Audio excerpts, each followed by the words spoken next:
Alright, there we go. Hello everybody, it's me again, your man with the mad hair. I was going to say red hair for some reason. I don't have red hair, really. Anyway, today I'm going to be reviewing Crock of Gold, talking about Crock of Gold, a few rounds with Shane MacGowan. Right, as you may or may not know, Shane MacGowan is a very underrated, to me, singer-songwriter. He was the lead singer for a few years with the Pogues. That's where I mainly knew him from. He went on. He started off with the Nipple Erectors, the Nips. Then he had Pogue Mahone, which was shutting down the Pogue because people were offended because it means kissed the arse in Irish. And then he had the Popes, and then doing a bit of solo stuff, and so on. Mainly he's known for his drink and drug taking. His drinking, like, through the years, and that he was a notorious drinker. Took a lot of drugs as well, like heroin and fucking crack and so on. But to go from when he started in the late 80s, well, 70s I should say, what am I saying, late 80s, up to today, it's just a pity the way he is now, confined to a wheelchair because of all the self-abuse, but he said himself he enjoyed it, so who are we to bloody judge him? Anyway, first time I seen Shane MacGowan was with the Pogues on the Tube, which used to be a show on Channel 4, and I was fucking blown away. Of course, they were doing Irish music, but they was just doing like hysterical. So brilliantly, it was like, it was like a, I don't know, an epiphany or something like that. Just my eyes were open. I was like, Jesus Christ, this is brilliant. Who's this? My brother somewhere got a loan of Run Side Me on the Lash, which was their album as well, out at the time. And I was just like, whoa. So I quickly went there, got that album. Then I got Red Rose for Me, which was the first one, which was more Irish musically than Run Side Me on the Lash, although Run Side Me on the Lash did have its Irish influences. Sally McNallan, one of the standout things, The Sick Bed of Kilcullen. They even had a great version, 8 minutes of the band played Waltz and Matilda, but it's just, you didn't get bored of it. And so on. I've seen them play a few times through the years as well. They're just a brilliant live band. Spider Stacey, Jim Finer, and so on, everyone else, like, whoa, just brilliant, like one of the best live bands ever. And that's like saying something. Anyway, on with the film. It's directed by Julian. It's a documentary about him, about Shane grown up in Ireland and Tipperary and over in London, which when he was younger he didn't enjoy London at all. He preferred being in Tipperary, living on a farm with all the relatives and neighbours and that coming in, partying, playing Irish music all through the years. And Shane was quickly loved it. There was different times back then, like your uncles used to let him have a few drinks when you're 4 or 5 and that, drop a stout and so on and that.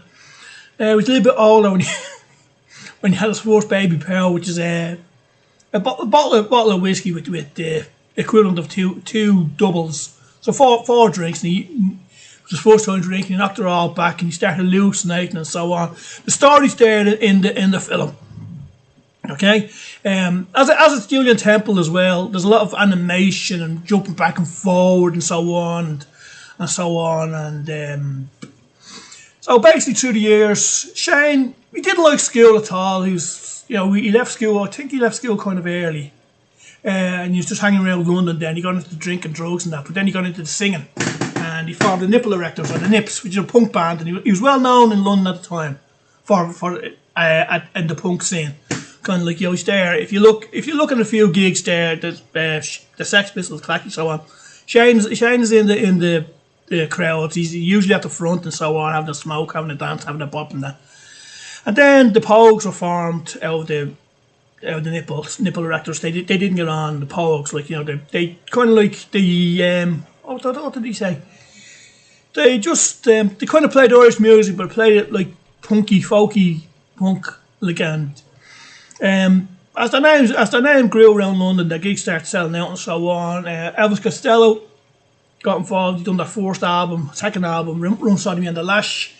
Steve Lillywhite, I think, might have done the first. I'm not that sure on that now.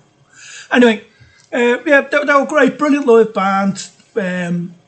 Legends grew up around it. They got apparently got a £10,000 advance for the record, Red Rose for Me, and they drank it all in the space of a weekend. Whether that's true or not, I don't know. But I'd say it might have been. I wouldn't be surprised. Whiskey, whiskey, Nancy, whiskey, whiskey, whiskey, Nancy, yo. Anyway, through the albums, there's all these influences there through the years, like the Dubliners and so on, Luke Kelly, even the likes of Foster Allen and stuff like that. Yeah, the thing itself, just as Shane talking with the likes of Johnny Depp and his wife and so on through the years, and people just saying how good he was with the music and that, which he was. There's no taking back. Then if I should fall from grace with God, and that was the third album that contained Fairy Tale in New York, which today, like, it's 33 years on, it has a dirty word in it, it's offensive and all that fucking crap. Go and ask me. Arse. Shut up, pricks. Anyway, blah blah blah blah. Then drink, drugs took over too much. Next couple of albums, they weren't great. Peace and Love and so on. Then it wasn't. What was it? Summer in Siam. That wasn't just the last album, was it? Can't remember. Anyway, that's the then, like, it was one of his best songs ever. A Rainy Night in Soho. Just a brilliant melody, brilliant song. The funny thing is, when I first heard it, I didn't like it at all. It's only getting older and listening to it again that I kind of realised what it's about and so on. There's a lot of people appear on the thing talking about Shane. As I said, Johnny Depp is there, Spider Stacy. There's old things of him going through the years, but as the years get later on, you can still see his health going down, and it's just horrible to see how he's ended up.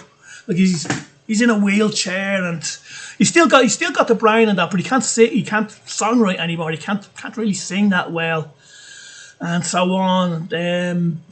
It's just hard to watch him at times, and if you're not used to his accent and that, you might need to use the subtitles, because there are times when you kind of be thinking to myself, what the hell is he saying?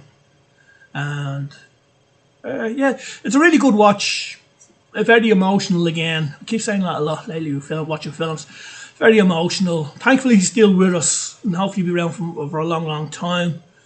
Like, really is. To me, he's a songwriting genius. Like, even listen to A Pair of Brown Eyes, or something like that, or even Rainy Night in Soho. Yeah, just brilliant. The Old Man in Drag, anything like that. The documentary itself, it doesn't gloss over anything. It's good. It's genuine. Like, Shane done things through the years. Drink, drugs. He was a half a rent boy for a while as well. Like, and so on. He wasn't perfect, but nobody is. Like anything. Nobody's perfect. He knows he has his faults and so on. Interviews with his late mother before he died, his father, aunts, footage from back down in Tipperary and so on. And really is enjoyable. I'd say, like, it's a channel. No, it's not. It's BBC with RTE production and that, so it's more than likely be on telly soon. But I just happened to be lucky. I got it on Amazon for €5 on DVD. People are dying out that days. Yeah. So anyway, give a chance. I just want to say as well before I go, Happy New Year to everybody. I'm going to be blasting out the Pogues tonight for some reason. And have a good 21, because you might have noticed this, but 2020 wasn't the best year ever. Okay? Right, talk to you all soon. Happy New Year and all that, and thanks for listening, okay?